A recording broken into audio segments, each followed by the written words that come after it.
Good evening, guys and gals. Welcome to That Was the Week That Was. Let me start with a little bit of inside baseball. I'm speaking to you from kind of the future. Let me explain what that means. I recorded this yesterday already. This is Monday now. I recorded this Sunday night as usual, and an alert came up on the screen at one point saying the camera had stopped working. And I'd only just started. I'd done maybe 5-10 minutes. Just got into my stride. As past Delta Mike will tell you when I splice these bits together properly in the edit. Once he tells you what happened, you'll know that you're looking back at him from yesterday. He's past Delta Mike. I'm future Delta Mike. You with me? I'm having to re-record this because after this thing with the camera, I didn't know this at the time, but that clip was gone, just not there, not saved, not recorded, it's just gone. That's annoying. So now I have to try and recreate yesterday's ad hoc ramble. So here we go, best I can. Setting the scene for That Was the Week That Was, ending July the 9th, I think. I'm guessing. So here's what we did yesterday when I recorded this properly. We start with a toast. Cheers. Cheers to you. You guys are making this work. You're making this happen. We've now got 80 of you on board. 80. Wow. Cheers.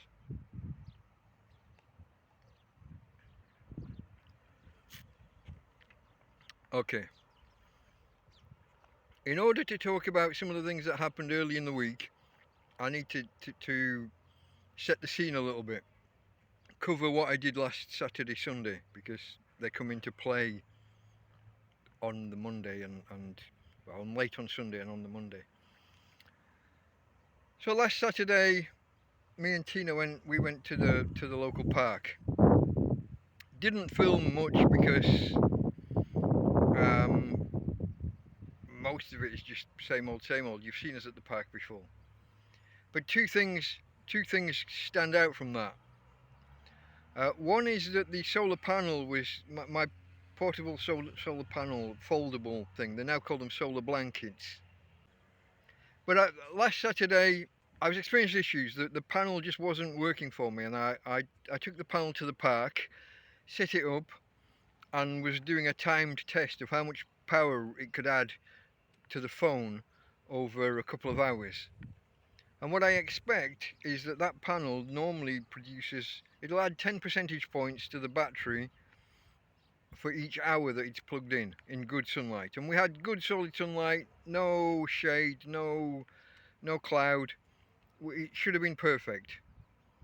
And I recorded the start of the test, and I didn't record the end because it was annoying. After something approaching 2 hours, instead of having 20 percentage points added to the battery, we'd got 6 or 7. So something was really amiss. Also, while we were at the park that day, Tina rolled over on the ground and I tickled her tummy, and I videoed that. And I think on the Sunday morning, I released the little video, a Tina tummy tickle, and that did really well. 300 views out of nowhere. So that was good. That was good. But this solar panel thing was boring away in my mind. If I didn't have ability to charge my phone, what was I going to do? Not just this YouTube thing. This is a new experiment, but just this phone has been so much of an upgrade to my life, bringing me back into the real world, or heading that way. My journey back, basically from the Stone Age, and yesterday's Delta Mike is going to talk more about that. So I won't do that here now. but it's important to me to be able to charge the phone. Let's leave it at that. So Sunday morning, I make a decision to scour the surface of one of the two panels are really frosted. The surface is separating. There's a protective coating over the top that's gone cloudy and crackly, and it's kind of separating from the main panel. And I make a decision that with toothpaste, which is a mild scouring agent, and a bit of elbow grease, I'm going to take this layer off the top of one of the panels. And I have no idea whether this is going to kill or cure. It might cure the problem with the sun not properly activating the solar, you know, the solar surfaces. That's not the right word, is it?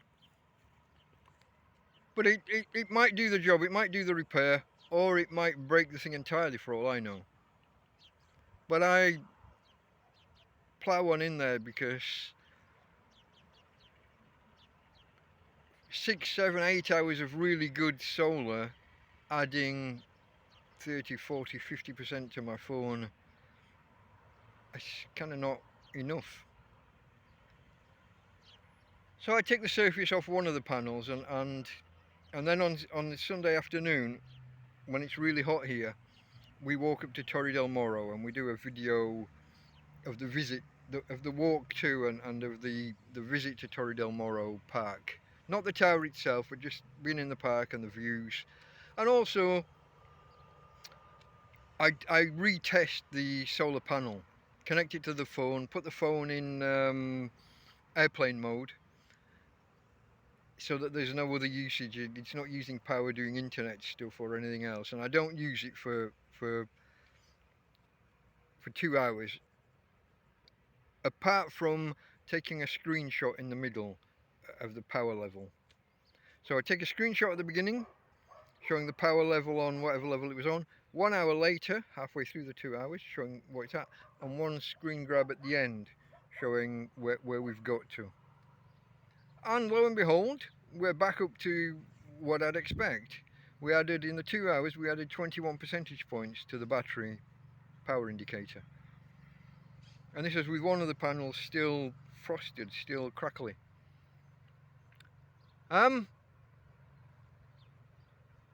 So we come back to camp after that, and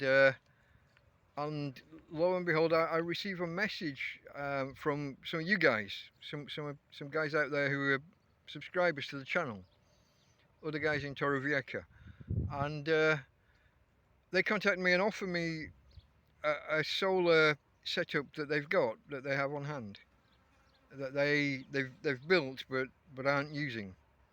And it's a small solar panel, produces about the same output as my foldable one, but it's in a more solid format, connected to a battery box with a I presume a charge controller, a battery, a light, and there's a USB power output for charging devices. So that's a fantastic offer, and I think that yesterday's Delta Mike, I'm talking about myself in the third person, it's really weird, but I think he picks up the story with that, so I won't go much more into detail on that if I don't have to. Okay, I think over to him. One of you guys, my followers, with the Barmy Army, I don't know, we're gonna have to come up with some Mike's Marauders, or I don't know, Delta Mike's Deviants, I don't know, whatever you are. Help me in the chat. Let's get some names for you guys, a collective. We need like a collective noun for you guys. Anyway, one of you guys, you reached out and said, hey, we've got a solar kit that we're not using. A panel and a battery and a light, all hooked together with a USB charger and all you know, and that I can have a use of. So that was all last Saturday, Sunday, through the day.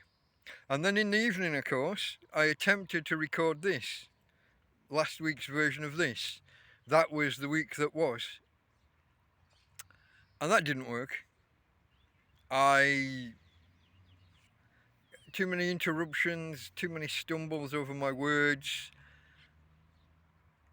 possibly a little bit too much alcohol before trying to record it.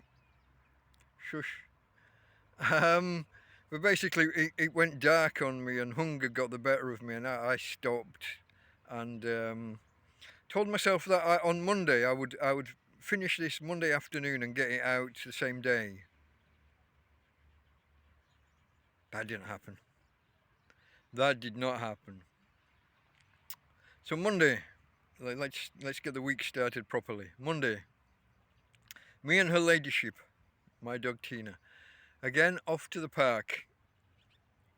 The normal park, not Torrevieja Moro, just the local park. And we literally went early, somewhere between 10 and 11, and we just stayed there until late. And the intention was to come back and start filming this at 6 or 7, so that, so get it done before it goes dark. It just didn't happen. We stayed at the park too long, we came back, other interruptions, other things got in the way. Didn't happen. So that was left till Tuesday. So the other thing that happened, once it had gone dark and we were firmly in the tent, and I'm kind of lying on the bed. Now this time of year, there's no getting into bed. There's no need. The temperature outside doesn't drop below 25 degrees, and the temperature inside the tent struggles to fall below 30. In fact, we won't get in the tent. We don't go in the tent typically until it's 30 or below, but it doesn't get much below. Sometimes if the flies are really biting, they have different phases. Like today, we've just been swarmed the last couple of hours. Absolutely swarmed with the little buggers, but they're not biting, or haven't been so far. So that's all right. But if they start biting, we might go in the tent even when it's above 30. But we'll have to come out sometime around midnight. I'll let Tina out to get some water, and I'll have a stretch and have half an hour out in the cold. Well, cool. Never cold, but out in the cool. But there we were on the Monday. We'd missed the slot for recording the rest of That Was the Week That Was. But while I was in there, I had to play around with some new software that I experimented with. And I just took the clip from the Saturday, the Tina Tummy Tickle clip. And I was just playing with the software. Fly on my nose. Playing with the software, and I hit the button to reverse the track, play it backwards.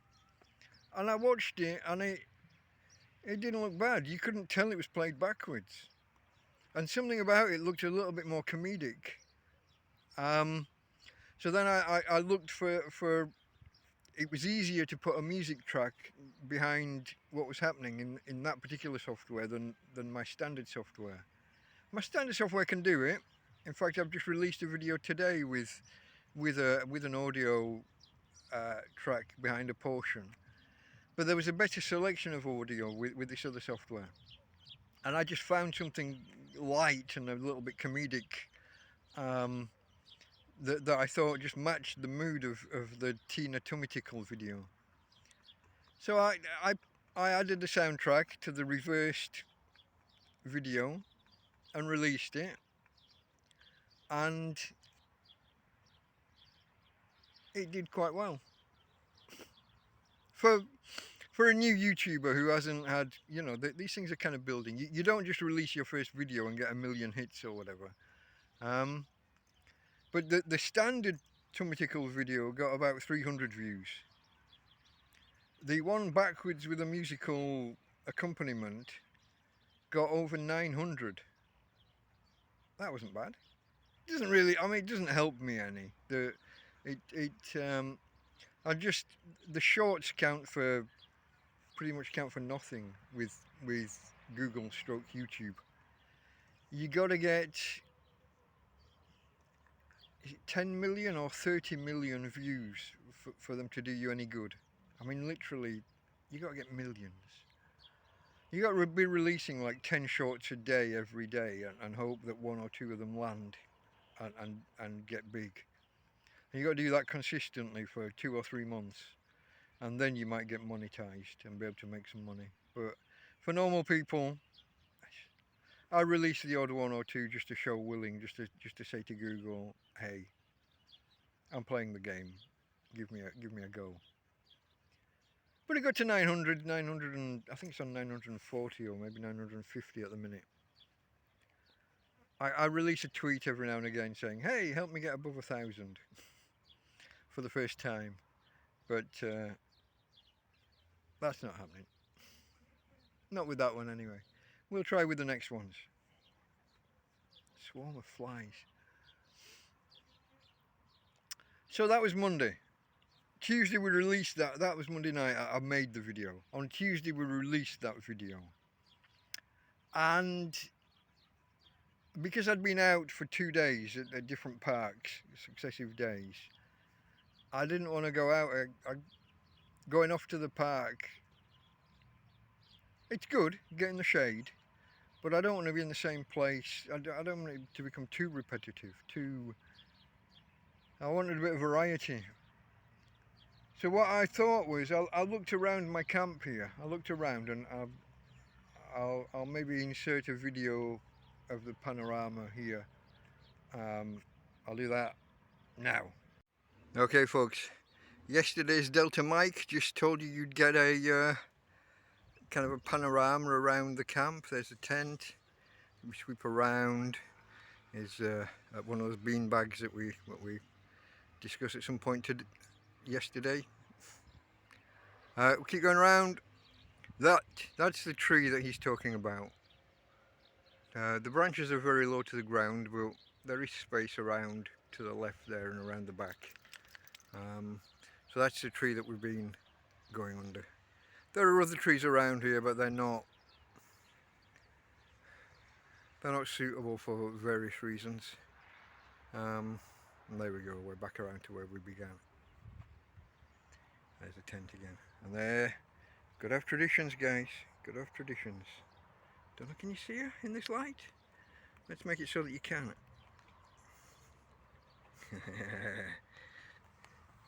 There's her ladyship. Probably not overly visible in this lighting, but what can you do? Okay guys, back to yesterday's Delta Mike. And you're back. Okay. See that tree? Last Tuesday we decided, I decided, she doesn't decide, I decide. I'm the boss man. Hey babe, Daddy's the boss man. She says yes. Rather than going off to the park and sitting under a tree, I figure we got a tree here. It's very low, but you know, there's ground underneath it. So I've got a couple of bags that they were a settee cushion, a big cushion, and some mice chewed the join between these two cushions, and they stole the fabric for nesting. When I had a big infestation around here not so long ago. I've talked about that one before, haven't I? Tramp versus mouse. Look that video up, it was only a little one. Well, it was part of a larger conversation, but I did an excerpt and released it. But they chewed that and they separated, and now I've got these two halves of a sofa cushion, each in a big blue kind of a bin bag. So it's like a bean bag. So I took one of those over there and planted myself under a tree, took her ladyship and some water and drinks and a pack of biscuits. Took my little radio. I got 2 radios, but Damien, the oft mentioned Damien, the famous Damien, shout out to Damien. Love you mate. in a no homo way. But he's fantastic. But he got me this radio way back when he first met me. When he brought me the camp stove, when he bought that on I think Amazon, he ordered this kind of survival radio thing with a hand crank, solar panel, USB input for power, and also USB is supposed to be an output as well, so it could act as a power bank. That part didn't work. The power in works, the power out never did, unfortunately. But the hand crank, and fantastically, the little solar panel on top was enough for it to work all day long, without having to crank, without having to do anything. In fact, even in the bedroom of the tent, under 2 layers, so you're inside the tent and then you've got a darker layer for the bedroom. Even inside there during the day, there's enough light to power this thing and for it to work all day. Phenomenal. So we sat under the tree with this, and I listened to the radio. I read a book. It's an Andy McNabb book. Can't remember the specific name of this particular title. Not the famous, not the really famous one. Not the Bravo 20. But enjoying reading the book, listening to the radio. Had a good afternoon there. Next day, went to turn the radio on. Nothing. Silence. All of the it's got little LEDs that show when it's been powered by the sun, and a little red dot. Or when you hand crank it, the dot comes on really bright. Or when it's powered by USB, it flashes. The little LED light flashes. Nothing. Just total deadness. Now this thing wasn't dropped, didn't have liquid spill on it, worked one day, next day, I'm a little bit upset at that. Only had it, I think, 6 weeks now. Literally, when this channel started, it would have been that same week that he gave me, maybe 2 days after he arrived with the camp stove and the radio. It's a radio and torch with the hand crank solar USB input, and it's supposed to work as a power bank for USB output. So 6 weeks from brand new to dead. I thought maybe because it's solar powered, maybe I'd left it in the sun too long on these really hot days. Maybe it's not intended for Spanish conditions, maybe UK solar power or some other European country. Maybe because it's electronics, it's all just soldered together. So maybe the solder, or if you're American, solder, silent L. Tina defending me from tourists. So yeah, this radio just died on me. I don't know what to do. I haven't told Damien yet. Damien, if you're watching, sorry mate. I didn't do anything wrong. Didn't drop it. Haven't banged it. I've banged it a couple of times afterwards. I thought maybe some percussive maintenance might... If the heat's got to the solder joints or solder joints, it's just a lead and tin mix. Sometimes a wonky connection can just unwonk. New verb. Neologism alert. I've just invented new words. Sometimes a bit of percussive maintenance, hitting something just brings contacts back into alignment. But at the minute, it's been a few days, and I've just plugged it in. I thought one possibility was it maybe while it's been in my bag or I've put it down, maybe like the torch came on or the radio was clicked on. Maybe it's like powered so low that the battery's so drained that even when it's getting power, there isn't enough there to power the LED. It's just a theory. It won't work. I'm clutching at straws. But I miss it. Now, shout out to Anita, a lady, one of the two ladies who bought me this phone and put me back in contact with the world. Before she bought me this phone, she bought me I think it was €9.5 or roughly €10, that kind of thing. A little radio at the Chino Bazaar. That one has pluses and minuses. We knew it was cheap, you know, when we went and picked it up. But that's battery operated. Um, 4 batteries from the Chino Bazaar. You know, the local kind of Chinese. You're buying Chinesium. 4 batteries cost €1, and each pair lasts 20 hours of playback, roughly. So €1 gets 40 hours of playback. And I'd have the radio on, I don't know, 8, 10, 12, sometimes 16 hours a day. Especially to begin with, initially, when I didn't have this, when I didn't have the internet and a phone. That was me stepping back into the world. I need to backtrack now. How do we get back to where we were? It was Tuesday, it was radios, it wasn't working. And now I've got it, I've plugged it in now to I thought maybe give it an hour on charge.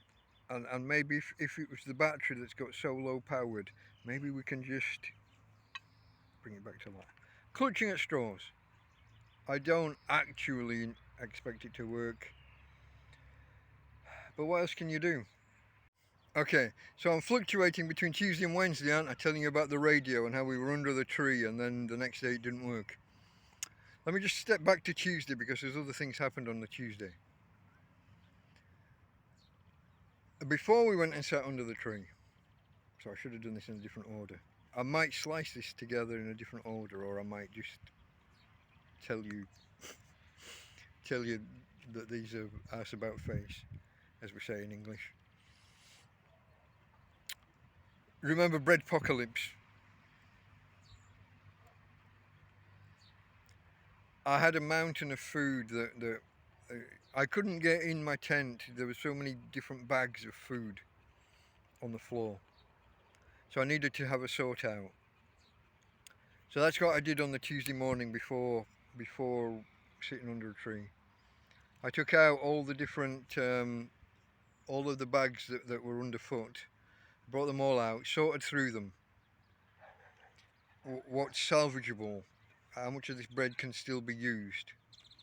Sliced loaves, a sliced loaf, whether it's brown or white, and in particular, the sliced loaf that's kind of buttered, they do I think it's a brioche loaf with mantequilla, butter.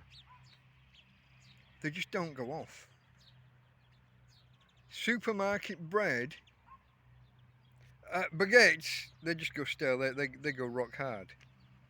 Don't go mouldy. Sliced white loaves in particular, but basically sliced bread from a supermarket doesn't go off. Something about it, nothing in nature will touch.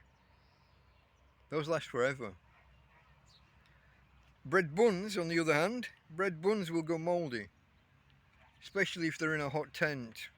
Basically, I filled a shopping bag with dead bread of one type or another. It won't happen again in future. I now have an outlet for such things. I'll come back to that when we get to Sunday, when we get to today in the story. So that was Tuesday. The clearing out, sorting out the food in the tent, sitting under a tree, and releasing the tummy tickle video that I'd done the night before. And I got quite the surprise when I came out from the tree and just went on and checked my stats on YouTube, and just out of nowhere, 900 views, just instantaneous. They picked it up, They ran with it for half an hour, showed it to 900 people, and then nothing. Like I said, they don't count for shit. Those 1 minute. It's just YouTube trying to compete with other video channels, TikTok in particular. But they're too late to the party, and they've lost that battle. They need to move on. One final thing on Tuesday night, just before it went dark. That's when we finally finished. That was the week that was. This show that should have been last Sunday. Because it didn't get finished on Sunday, and I left it too late on the Monday, coming back from the park, just too late. We did that on the Tuesday. So I filmed that late on, and overnight did the editing and the joining and the messing. And I'm watching videos how to keep people's engagement. I'm failing.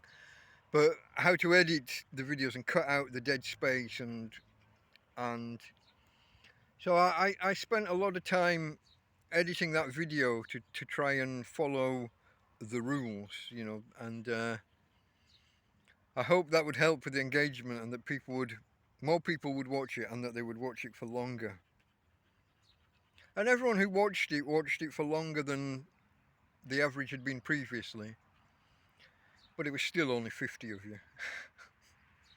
Still only 50 watched it.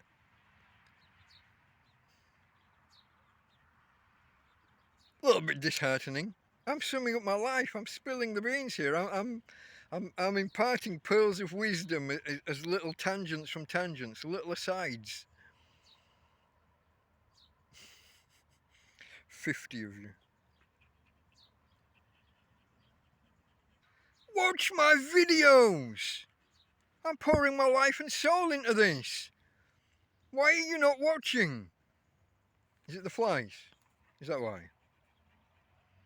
Or is it the toothless tramp who's shouting at you? I spent 3 days filming this thing, or trying to film this thing. I spent a night, sat down at 10 o'clock and edited until 4 o'clock. And after that, 50 of you watched it. And you only watched 3 minutes of it on average. Come on guys, you can do better. It's on me. I can do better. It's up to me to do better. It's not on you. Okay, that's Tuesday over with. Clearing out the tent, sitting under a tree, listening to the radio, reading a book, and then filming and editing the remnants of Sunday night's show that didn't get out on time. So Wednesday, I'll insert some kind of graphic here. Wednesday! I've already told you about discovering the radio not working, so I won't rehash that. Quite a cloudy day, certainly the morning. Maybe up until kind of 2 o'clock, cloudy. And I was struggling for power. I didn't have a lot of juice on the phone and the power bank. I'd used it all by running the phone heavily overnight, doing the editing and the uploading. So I was struggling for power. But while it was a cloudy day, so a little bit cooler, I took advantage of the fact that the morning was cool and did a couple of trips to fetch water. Me and Tina, we fetched 4 bottles, 8-litre bottles. 4 8-litre bottles of water from the foot wash place. I've done separate videos, I think, elsewhere, explaining about how we have to boil the water for drinking and use with food or whatever. But it's fine for washing. So I had a quick wash and then washed my hair, which doesn't get washed as often as it maybe should. I'm a tramp. I live in a field. What can I tell you? Personal hygiene, I try to keep up with, but I'm not showering every day, am I? Put it that way. But I I got down and had a good hair wash. I went over it. The first go, the first pass didn't touch it. It didn't penetrate. The grease and all the sweat and the grease in the hair just um yeah, it's kind of hydrophobic. It just repels the water on the first pass. So you have a first go at washing and it doesn't touch it. You rinse it, throw the water away, and come back with clean water and have a second pass and a third pass. And by the time you're on the fourth pass, you've actually got a lather built up. You're actually getting some soapiness going on. And then you tell yourself, hey, I can't just keep on my knees. I'm old. I can't be on my knees on the floor trying to wash my hair all this time. I'll do it again in a couple of days. That's what you tell yourself. I didn't. I'll maybe have a go one day this week. Maybe if I can do it a couple of days apart and get a better penetration into the undersurface and onto the scalp. So cloudy day, fetched water, washed hair, stayed around the camp, basically battling. I was managing the solar panel and trying to eke out every bit of extra power I could get. The guys that had offered me the solar panel, you know, the ones that had contacted me on the Sunday, reached out and said, you know, any day now we're just getting some extra wire and we're you know, rejigging it, reconfiguring it, putting longer cables on for you, you know, for me. So that was good. You know, I'm waiting for the new panel to arrive and the new system, a panel, battery, and light. So yeah, the only other thing of note for the Wednesday was that I finally released the what should have been released on the Monday. That was the week that was this program from last week that I'd spent the night editing. Finally got that released and out there, and sat here hoping that people would watch it. And after a couple of hours when no one had watched it, tried to finesse the screenshot and the thumbnail and the title. Just sometimes the wording, if you put a video out there and 200 or 300 people have been presented with it but nobody's clicking on it, just changing the words or the order of the words can help. So I spent a little bit of time finessing it and just that. Just in-house. It's just housekeeping for YouTubers. You don't really want to know about that. You want to know about a tramp and how a tramp lives, not how a YouTuber lives. Okay. Thursday. Thursday was a quiet day again. Stayed in the camp. Revisited sitting under the tree. Interesting little aside. I noticed, I was looking around my little camp here, and a clock. This is going to sound strange. A clock saved my life once upon a time. Really. A clock saved my life. In deepest, darkest midwinter. It wasn't dark, it's Spain. The days are generally quite nice. But it goes dark at 6 o'clock. Maybe past, depending on the specific part of winter. I had no lights, I had nothing, and nothing electrical working. So I could read through the day. If I was out and I found a book in a bin or by a bin, people tend to put them next to bins, not in bins. Although sometimes they were in bins. Books and newspapers, quiz books. I can find something to occupy myself and entertain myself. But I didn't know the time of day. I didn't have a phone, I didn't have a watch, didn't have a radio. I was trying to gauge And I got quite good actually at looking at where the sun was and telling roughly to within half an hour, often to within kind of quarter of an hour. I could look at the sun and tell you the time. But of course, to confirm it, I'd have to walk 10 minutes away to a pharmacy where they've got the clocks outside and confirm it and walk back. But one day in early January, I found a clock shaped like a jigsaw puzzle. It had a little extra pieces sticking out, the lugs of a jigsaw puzzle, and the missing, the indents, the indentations, the missing lug, the cutout where a lug would go. So I had a clock that was kind of square, but with the cutouts and the add-ons, and for some reason,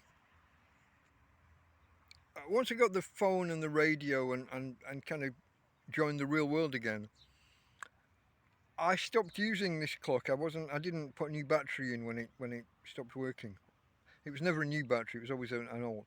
If a battery had stopped working in a light or something, I would then put it in the clock, and it would, the clock doesn't need high power. But I had this clock outside all through winter. Well, from early January when I found it. It might have been between Christmas and New Year. Somewhere around there anyway, either between Christmas and New Year or early in the New Year. And this clock, it gave me a sense of just knowing what time of day it was. Here's one. When you wake up in the middle of the night and you need the loo. So you wake up, it's dark. But you've fallen asleep at 8, 9, 10 in the evening. And you wake up and you need the loo. Is it 11:30? Is it 2 o'clock? Is it 4 o'clock? Is it 6 o'clock the next morning? Some nights were fucking interminable. You wake up and you think, you feel like you've had a full night's sleep already. You wake up and like, oh, it must be, I'm refreshed, it must be nearly morning. In an hour or two, I'll start hearing traffic and the petrol station will open and life will kick in. And you sit there, and you sit there, and you sit there for another 2 hours. And maybe you need the loo again. I'm getting old. Prostate, I don't know. And maybe you doze off, maybe you nod off again, and you wake up and you feel like you've had another night's sleep. And then you're awake for another 2, 3, 4. Still nothing. What the? Having a clock, looking at it and seeing, oh, I've had a little nap, it's 11:30 at night still. There's still a long way to go. You know what time it is, you know what's what. It grounded me, knowing the time in the night. In the day you can gauge it, like I said, from the sun. At night, I got to the point where Orion used to rise above this tree every night just after dark, 6, 7, 7:30. And then I'd watch it go, and I got to the point where I could have an idea, not to within half an hour or anything, but to within a couple of hours. I could tell you whether we were halfway through the night or whether it was, I could gauge whether it was 10 o'clock at night, midnight, 2, 4, It disappeared after like 4, and then you had the plough. Like the plough came around. Great Bear, what are we going to call it? But that clock grounded me, centered me. And I just noticed it's not here. I've never thrown that away. I haven't thrown that clock away. Somebody has walked through this camp and stolen my clock. And I don't know when.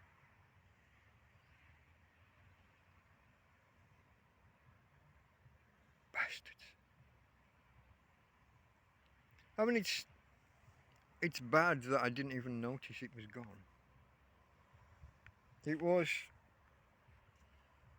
was so influential, it was so important to me for a time. And now that, you know, as I've re-entered the real world, as I got lights, little solar powered ones that I found in a bin one day, as I got a radio from Anita, as I got this phone from Anita and Tina, uh, the camp stove from Damien, uh, the tent from Simon. I'm sure I'm missing people out. The power bank from Una and Dominic. Okay, guys, a quick interjection from future Mike again. That's where yesterday's footage dropped out for some reason. So here we go again.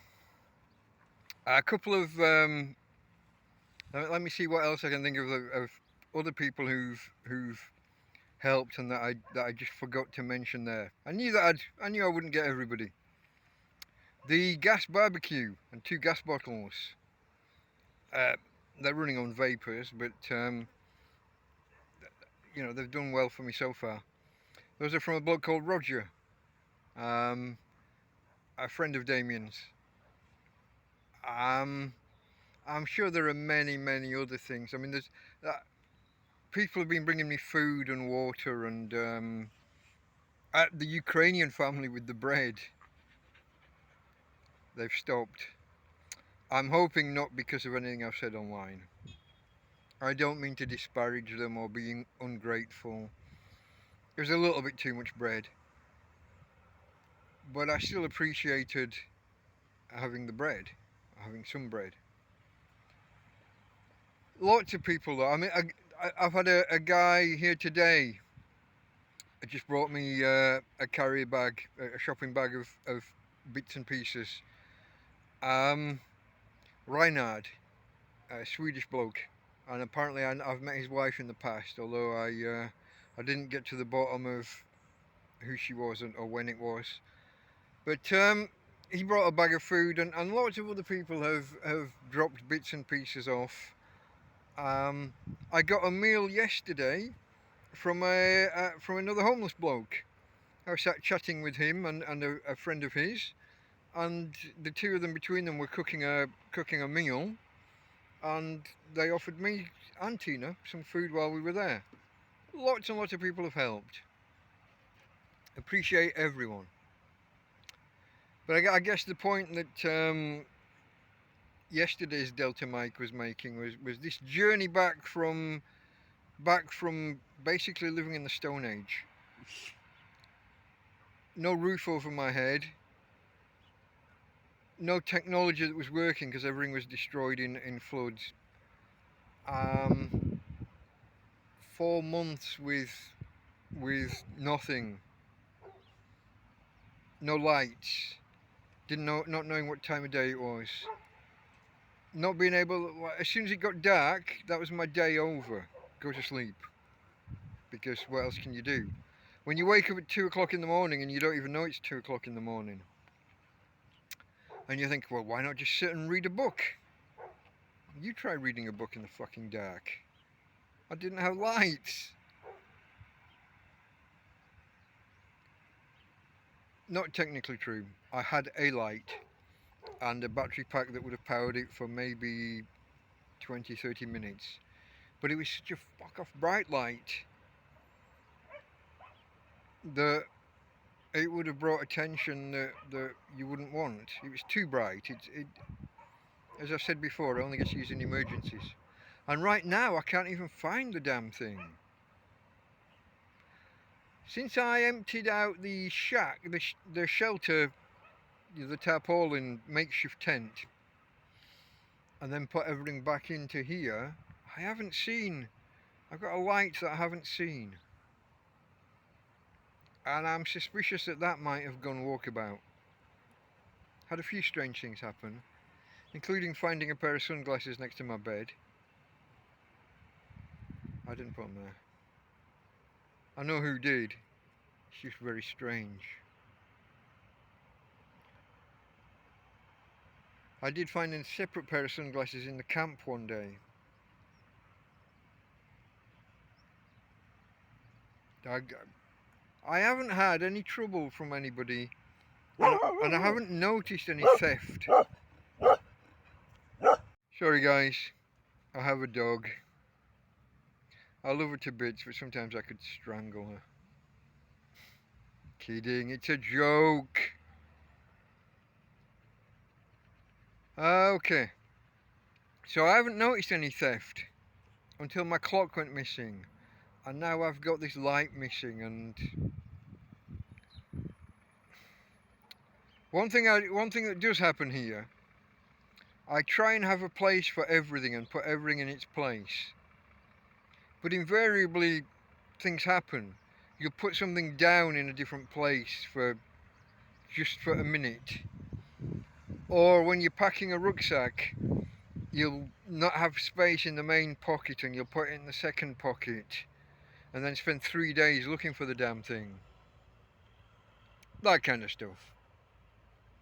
Anyway, onwards. Friday, I think. I'll have to check back and make sure that we've covered Thursday adequately, with it being split between with DeltaMike from the past and DeltaMike from the future. This is not a good way of conducting things. Talking about myself from yesterday and from today, both in the kind of the third person, it's just a weird contrivance, and it's probably not a healthy outlook. If there's any psychologists watching, let me know. What's the diagnosis? Here we go. Friday.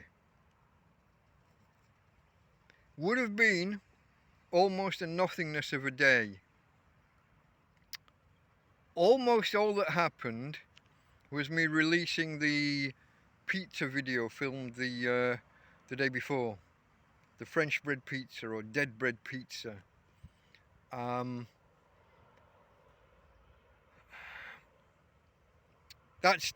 was a slow burn.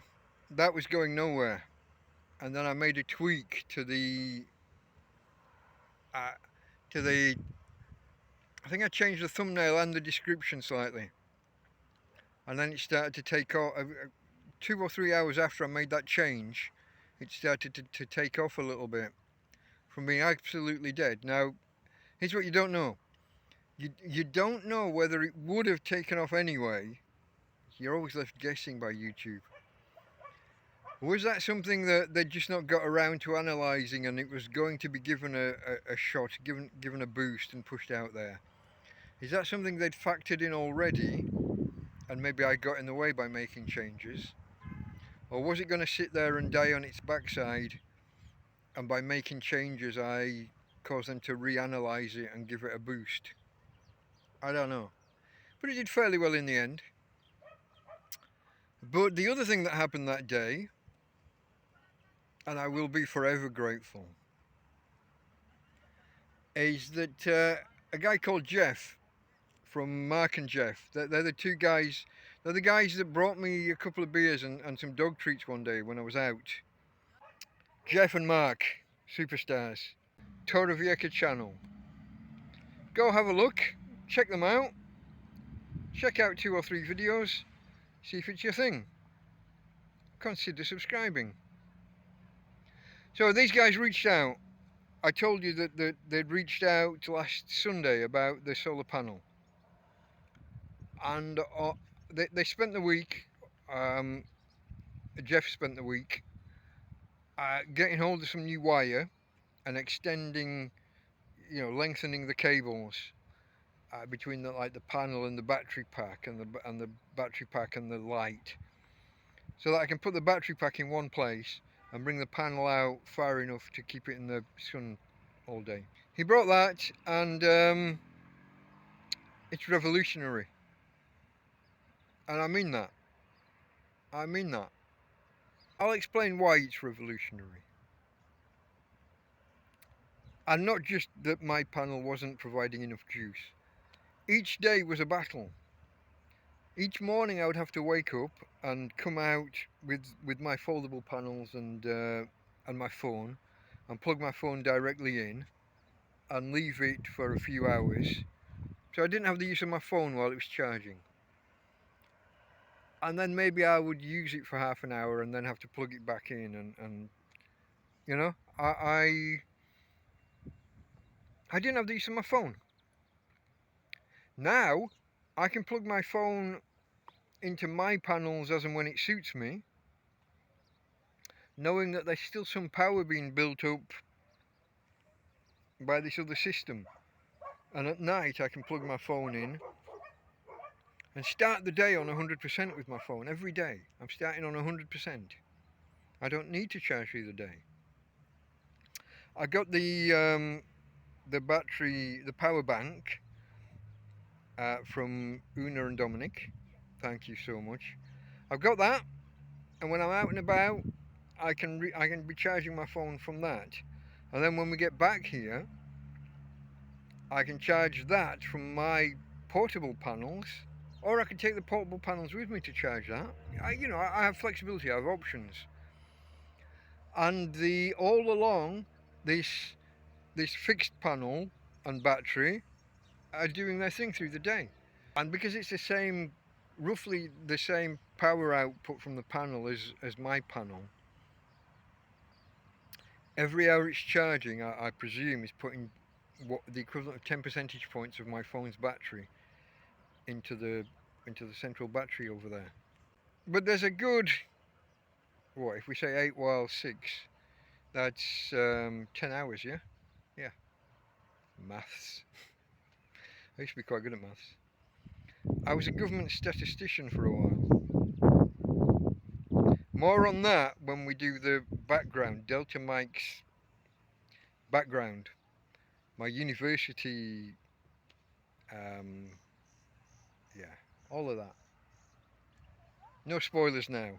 You got to follow me until I do a live stream, and then we're going to do the whole reveal. We're going to do the whole reveal when we go live for the first time. But I've decided 200 followers. Okay?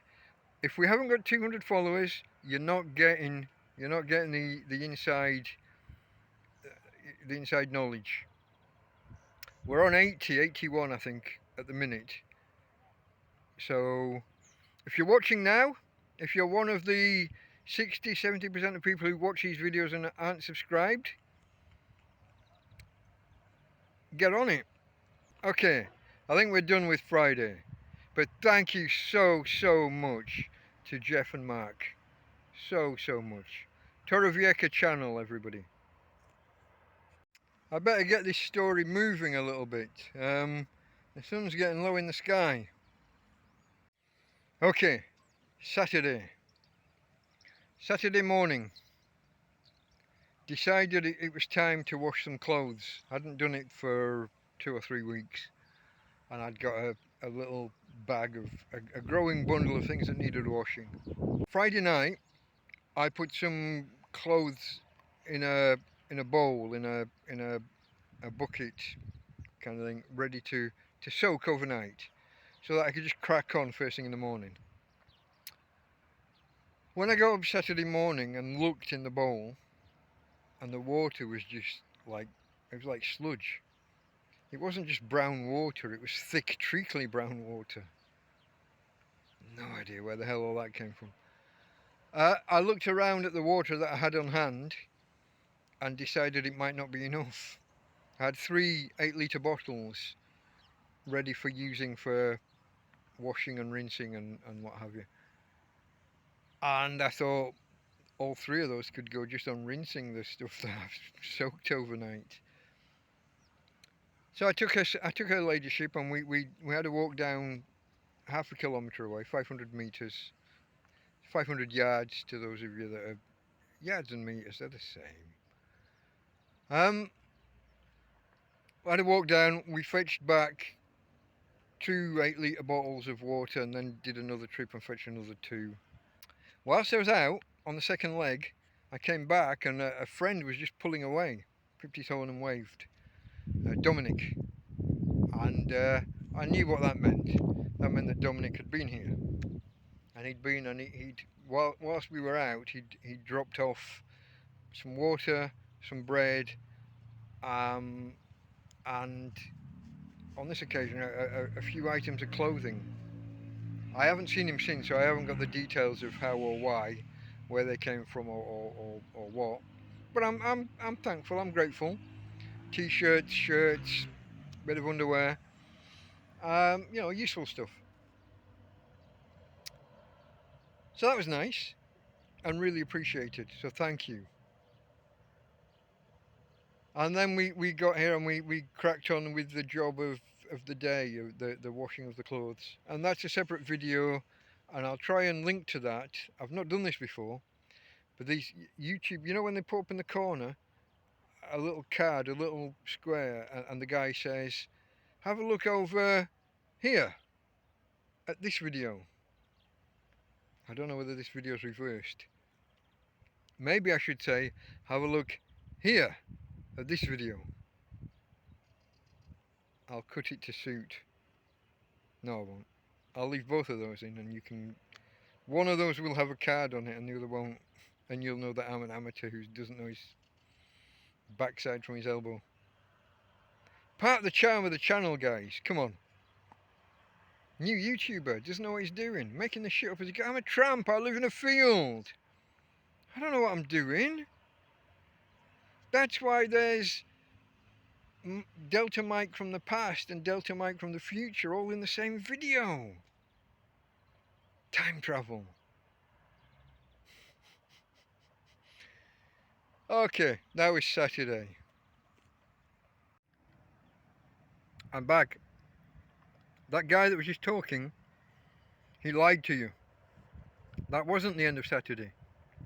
One more thing happened at the end. A good thing, I think. So, struggling with a phone, disk space, storage space. It's not technically a disk, but storage space. Been a problem. Sometimes I've lost video because I'm talking on for 5 minutes and we ran out of disk space 5 minutes ago. So Saturday, I was looking through some of my belongings, my possessions from the before times, from when I was back in the real world. I've told you that I was good with computers and electronics and things. I have a few cables and a few doodads, a few bits and pieces lying around here that they were just in my kit.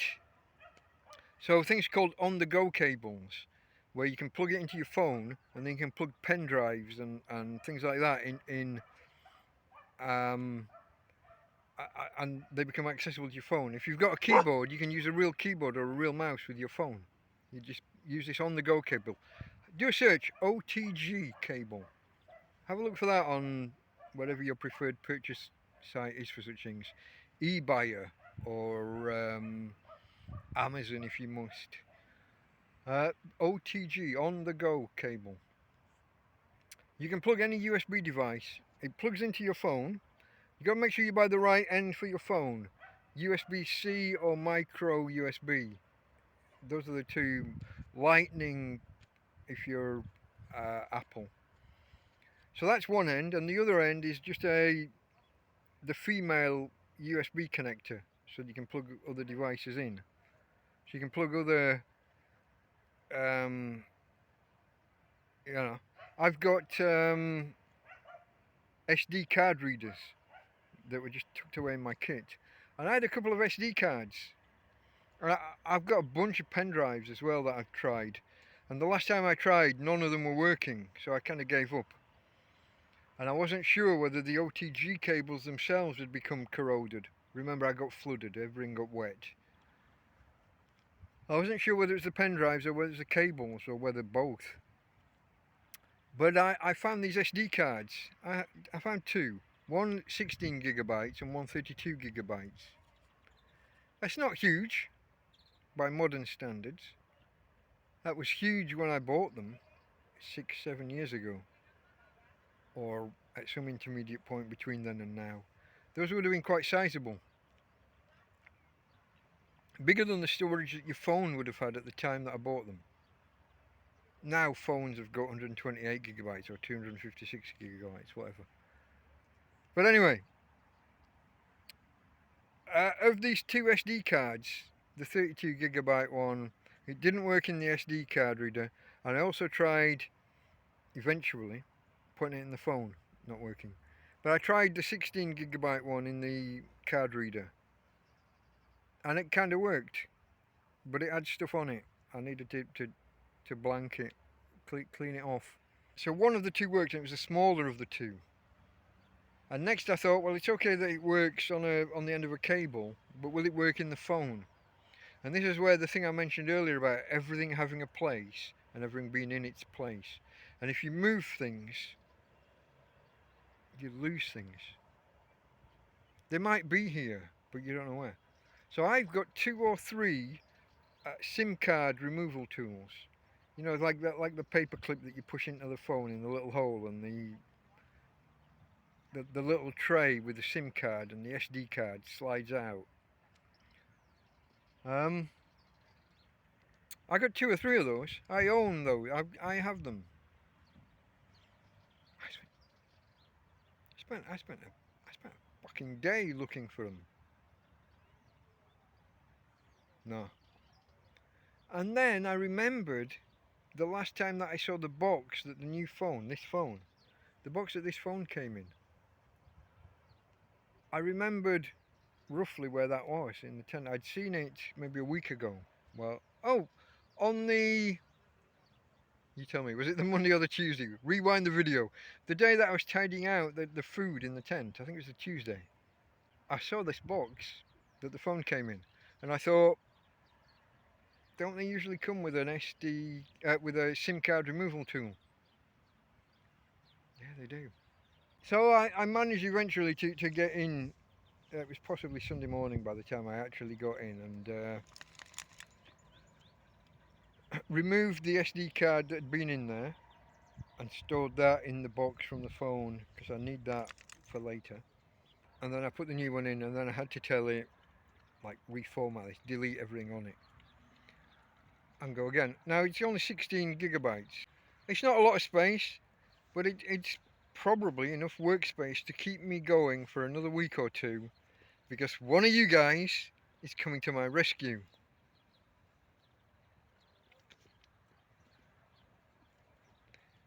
Superstars, a lot of you. A guy who comes out here every couple of months, I'm going to say, reached out to me and said, what do you need?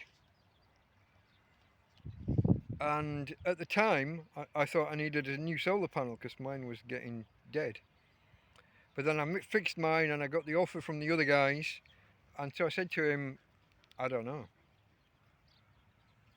I mean, his initial offer was, what do you as a tramp, what do you need for your life surviving here? And I came back to him and said, well, my main pain point in life at the minute is this lack of storage space with my phone and with these videos. But I said, but I fully understand that we've subverted the question from what do you, the tramp, need in life to what do you, the YouTuber, need. So I left it open to him whether that was a step too far, whether that diverted away from his intention in asking the question. But God bless him. He said, no, that's fine. Let's look at that. What, give me some options. And I said, well, we could either go for a big SD card,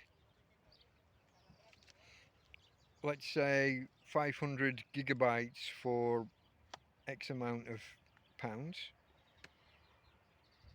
or for slightly more, we can get like 4, 5, 6 times the storage space, you know, for an extra 10 or 15 or 20 pounds. And I left it with him. These are just, I said these are 2 ideas. I didn't say these are the only options. I said this is one thing that would work. This is another thing, a little bit more expensive, but would work much better. But it's your money, it's your choice. What are you comfortable with? And he came back and he said, I've got you the thing that you said, the bigger one. So that's fantastic. So in a week or two, I don't know exactly when, but I don't know whether I'm allowed to say his name. I told you about the guy before. He's been here in the camp. He contacted me in the comments and said, "Hello, can I come and visit?" And he bought me a beer. He brought a. Well, he arrived and we chatted, and then he went and bought me a cold. Do you know how infrequently I get an actual cold beer? Because I can't go to bars. I don't. Even if I had three and a half, €4, however much it is now for a beer, I couldn't justify paying that for one beer. Not when the same money would buy me almost a week's worth of alcohol in the supermarket. With the card Bordeaux, as we call it. The Bordeaux, it's red wine, so it's like Bordeaux, but it's in cardboard. It's in a cardboard box. So card Bordeaux. That would be more. 3.5, €4 would be more than a week's worth of one, and that's assuming that I was drinking every day, which I don't. Contrary to popular, in the tent there, anybody remember the ginger wine project? That's still sat there. That was supposed to be ready around the beginning of July. What are we now? We're headed for halfway through July. I just cracked both open today and they're still fizzing. I want to wait until they're not fizzing. It would probably help if I didn't seal the bloody lid down. The dog. It would help if I wasn't sealing the lid down every day. But anyway, so, storage problems. You guys and your generosity, just like with the solar panel, just like with the food and just like with the tent and the barbecue and the stove and the gas bottles for the stove and the PayPal money. I have a PayPal account, guys. It's linked in the description. If you click down and out in Torrevieja with Delta Mike, whatever the wording is down there, if you click that, it expands. There's a brief description of this specific video. Actually, it's quite long on these weekly ones.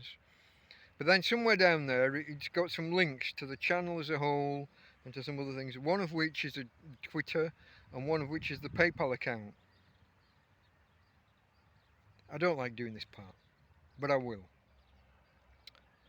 If you're in a position to help, if you feel like helping, and if you think this is not just some kind of grift, he's not just some guy looking for an easy life and looking for other people to pay for his easy life, I can understand that opinion. The point was, I have a PayPal. If you've of an inclination, if you're in a position to, and if you'd like to help, it would be greatly appreciated. I don't know exactly what I can place orders with Carrefour from PayPal. Mercadona not so much. Amazon I don't think I accept PayPal anymore. My phone provider, Lebara, used to accept PayPal, but now don't. But they accept these online tokens that I can purchase through another provider. I haven't done it, but apparently I can pay money to him, who pays money to them, shows up in my Lebara account and helps auto renew my package to keep the channel going. And obviously these I'm trying to upload in a higher quality, a higher video quality. When I started, I didn't have the bandwidth, I didn't have the gigabytes per month, and I was having to highly compress things and do things in a lower resolution, 640 by whatever, or I think actually it's something else by 640, a bigger number wide by 640 high. Now I'm trying to stick to the 720p, no 720, 740, 720. The next one down from 1080, I think it's 740, 720. God, I'm getting old. I used to know this stuff inside out. But then I remember Windows 3.1. and 3.11 Windows for Work groups when they added internet. I remember all that. I'm from back then. I was online back then. 1994, when the internet, when the World Wide Web first went public, I started at university. Oh, shouldn't be talking about this. This should be for the those of you that are interested. Make a mental note, and you can bring that up when we do the first live stream. This is the stuff. This is the inside scoop. This is not for now. I've been online since then. I've been online since I've been on the web since there was a web. The internet's older. People use the term internet and web interchangeably. The internet's existed since the late 60s, early 70s, whenever it was. The web came about, I think it was first thought of in 89 and it was 94 that it went public. And a company called Pipex was my first internet provider, which stood for Public IP Exchange, Public Internet Protocol Exchange, Pipex. But also I was at university, so I had access to the backbone of the internet. It was built, the internet actually was built between military and academic institutions. Military, government and academic institutions were the backbone originally of the internet. And the web piggybacked off that and then became the big monster that it became. Does that belong in this broadcast? I've no idea. Anyway, SD cards. I got one in my phone and I managed to make some extra workspace and managed to shuffle files around and clear up some working space, which should be enough to last me the couple of weeks until one of you guys comes out here with a fuck off big hard drive that should end my storage dilemmas forever. Wow. You guys are tremendous. And you in particular, you know the one, you know you. You're another one of my heroes. I should make an honour roll, a roll call of the superstars. I mean, don't get me wrong, I appreciate the help, large and small. Just liking the video, sharing it, following me on Twitter and retweeting. Do that. Appreciate all of that. People who bring me a bag with 6 bread rolls and some bacon, which is what I've got today. I've got bacon for tonight. I'm going to have bacon and egg butties. And I'm not even going to do a cookery video with it, because it's just bacon and egg butties. Butty is English for sandwich especially when it's done with a bread bun. It's not exclusively bread bun, but mainly. I'm not even going to do a cookery video.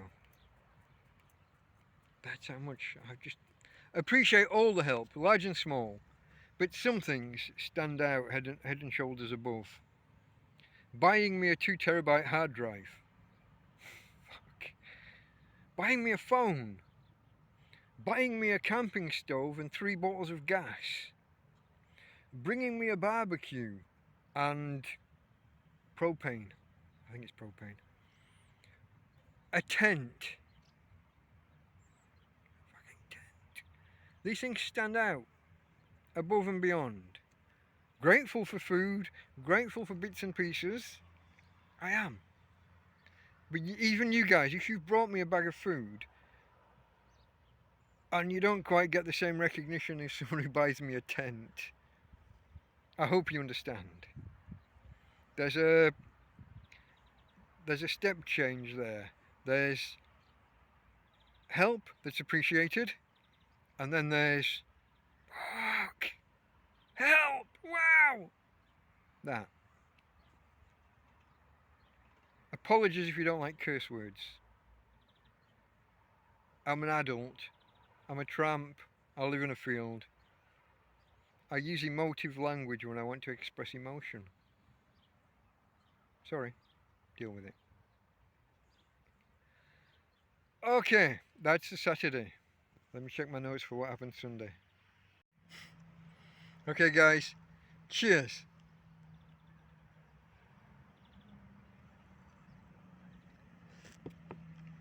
Sunday, or yesterday as I like to call it, I had no idea what happened. I had to check my notes. That's absolutely ridiculous. Especially when you consider I've spent all day today checking on the performance of a video that I filmed yesterday. That was I had nothing else to do, so I took her ladyship here.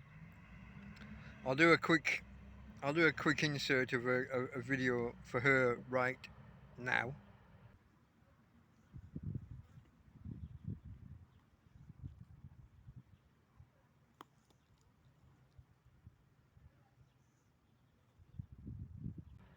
And you're back. So that's Tina. Tradition, guys. Tradition. You gotta have a tradition.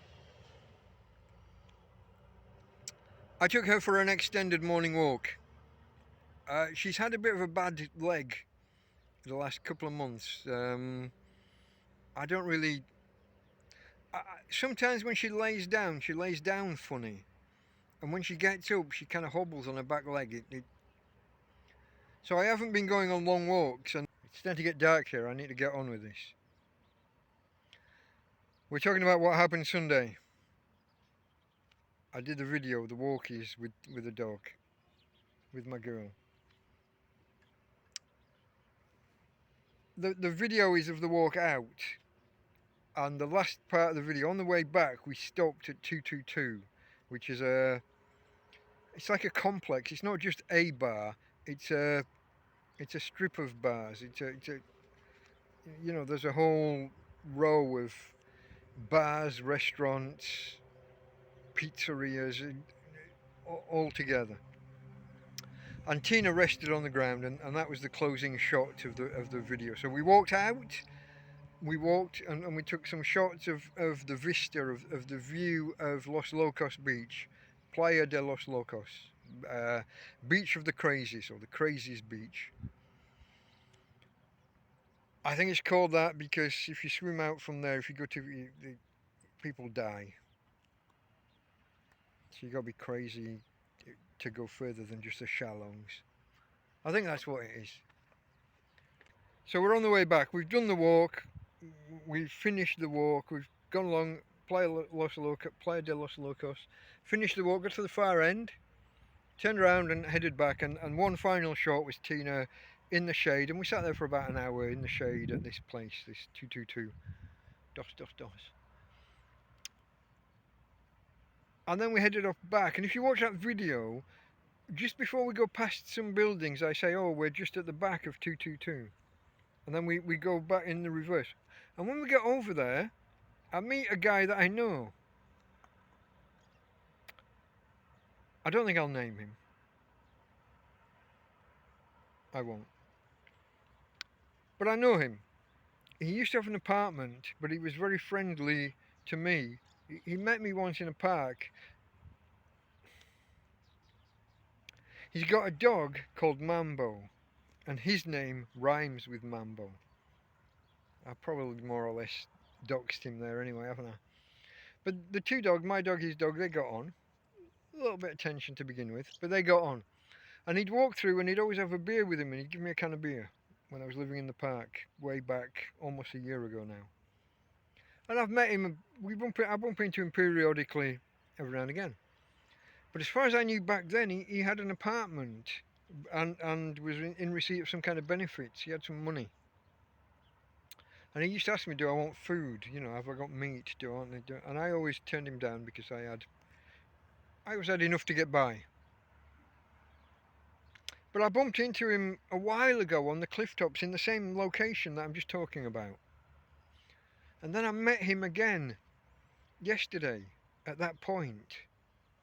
And he was down. He wasn't on the top of the cliffs. He was like halfway down, like on a ledge. Hey, hello, amigo. Hey, ¿cómo estás? How are you doing? How are things? And we had a quick chat, and we got talking. And he did his usual. He said, do you want a beer? And I thought he had them there. And why not? It was about lunchtime, maybe a bit after. And someone's offering you a beer. You don't, when you're homeless and someone offers you a beer, you're not turning them down too often. Occasionally, if it's too early. But I thought he had them there. But then he said, "Oh no, I'm just waiting for my friend to come along, and then we're gonna go to the supermarket." And I'm like, "Oh, okay." Tagged along.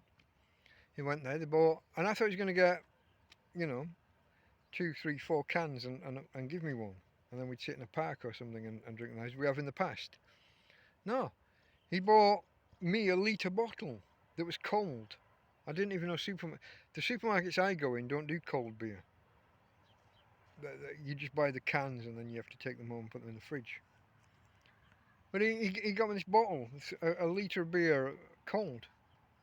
And then, well, where are we going to sit in the park? Oh no, we'll go back to mine. Oh, yours? Yeah, where we were. He's living in a cave in the cliffs. And the other guy, his friend, is living around the cove, but in a different cliff, looking out towards him. They can see each other from their respective caves. All right, that's different. So we went back there, and we sat, and I, made the beer last all afternoon. You do, when you haven't got much, you make it like you're not going to sit there and just neck it like you would in a bar when you've got the equivalent of 2 pints. 2 pints in a bar will last me, what, 40 minutes? Let's say 20 minutes per pint, per tanky. 20 minutes, yeah. So somewhere between half an hour and an hour, depending how slow you want to go. But no, we made this last a few hours. And then he started preparing some food. He started peeling some carrots and I thought, oh, I'll go. You're going to cook food. And he said, no, you're my guest. Stay. And he got some dog food out for Tina and for his own dog. So he's a guy who's got very little, like myself, but he's generous to his guests. He's of North African persuasion, and I guess that whole, I'm going to use the generic term Arab, but he would object to that term. What was he said? Berber. See, I'm ignorant as to the distinctions.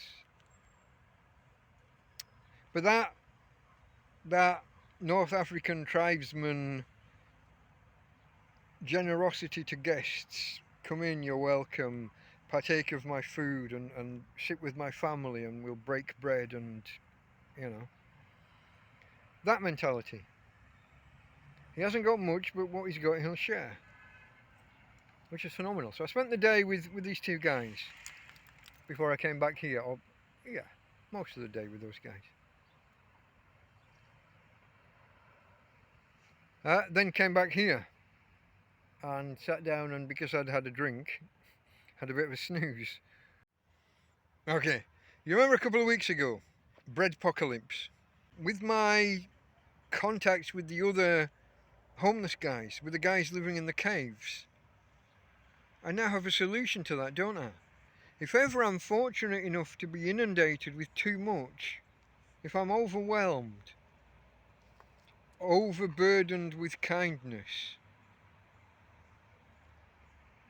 I have an outlet. I can take things and share them with my friends. They shared with me, and now that I know, I didn't know they were there. I knew this guy. I've bumped into him in that area before, but I didn't know that other people have told me, hey, there's a guy living in a cave down there. And there always has been, but it's been different people over time. People move on. Everybody moves on from the caves, or just find somewhere better. I have an outlet. I can find these guys. I reliably know where they are. I can turn up with a bag full of bread. If I've got too much and it's going to go bad in the next 2 days, I can go give them some bread. Or, for example, I've got the time I found 11 jars of, there's these jars of cooked beans, white beans. Um, I got 11 jars one day from next to a bin. All sealed, all within their date. Somebody's bought too many and then are leaving the country or going home, whatever, or just don't like them, maybe. I don't know. But there's 11 in a shopping bag next to a bin. All within date, all perfectly good, all still sealed. I could share my good fortune with other people. That'd be nice. That'd be very nice. To pay forward. I met these guys yesterday, spent time with them, broke bread with them, had food with them. Now I'm looking for ways that I can give back to them. What have I got here that they don't have? I'm thinking I've got power for their phones. One of them suggested that he goes to bars and plugs in every few days there. But it's difficult going into a bar when you don't have much.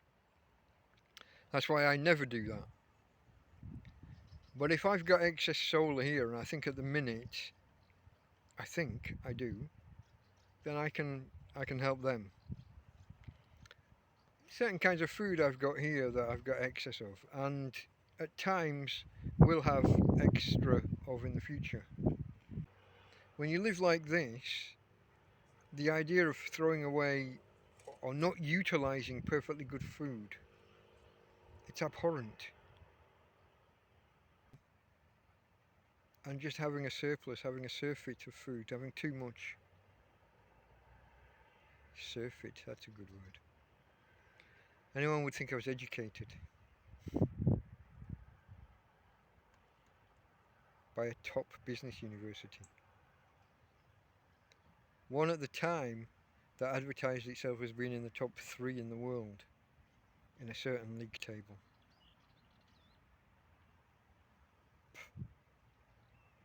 I fell for that shit. Okay guys, it's Monday night. It's going to be dark in the next 15-20 minutes. I need to walk the dog. And thanks to my new Swedish friend Reinhard, I have bread buns, I have bacon. Thanks to Damien from last week, I have eggs. Bacon and egg butties for tea. Tea equals dinner equals supper. I'm a northern lad. Okay folks, that was the week that was. Delta Mike out.